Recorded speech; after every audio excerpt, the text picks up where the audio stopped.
Sunsat design team, and the Sunsat design team has competed in what's called the Sunsat design competition, and the motive behind it is to promote space-based solar power satellite system.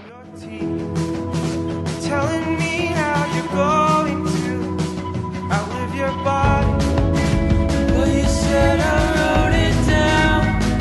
It won't say, it won't speak the same. Maybe I know better than to read more than what's written.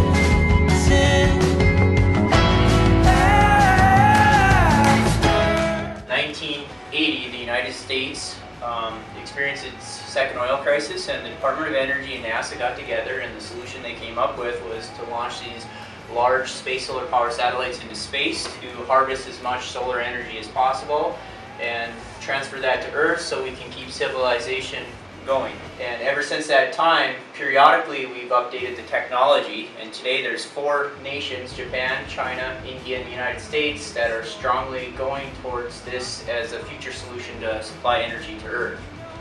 You can't just build a big satellite. You have to take steps to get there, so what we're proposing is to utilize these smaller satellite technologies to demonstrate a microwave wireless powered space-to-space test demonstration. By 2050, even if we use all the resources we have on Earth, we're still going to be short 2/3 of what we need to supply humanity. So what motivates me towards this is, I believe that it's going to be one of the larger solutions to supply energy to Earth, and it's going to be one of the solutions to help us expand into space where we need more resources.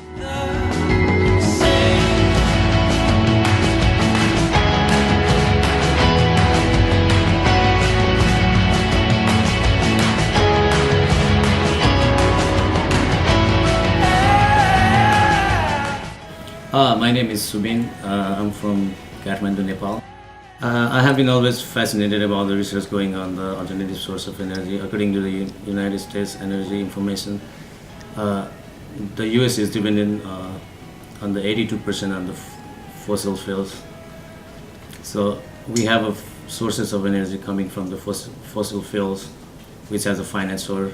In about 100 years, we might run into the energy crisis. Jonathan McClure.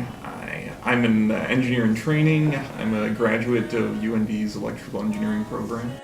I got interested in this mainly because of Corey, who's been very excited about it over the years, and I've had the opportunity to help him at various stages of his projects.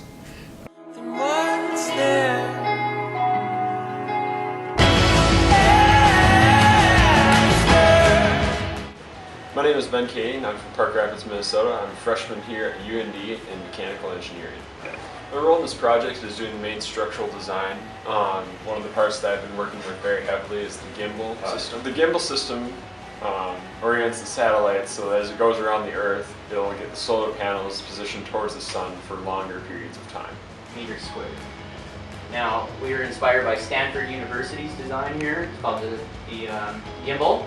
And so this allows us to basically aim our solar array at the sun longer as our satellite goes around the Earth. So in this chart here, you can see that if we did not have the gimbal, this would taper off faster at 90 degrees, where we're able to aim it longer at the sun around the Earth, so we can go up to like 145 degrees, for example. Okay. Well, I was taking an energy law class in 2010, maybe it was. And I've always been interested in renewable energy resources, and one of the legal questions was, okay, now you have 2 states and you gotta cross a transmission line, and who pays for that? So there was some dispute, and so I thought, well, what if you could send it to space and, over space to space and then back down to Earth? And that's where I came across space-based solar power satellite systems. The connection or the collaboration started from there and just kept going up every year.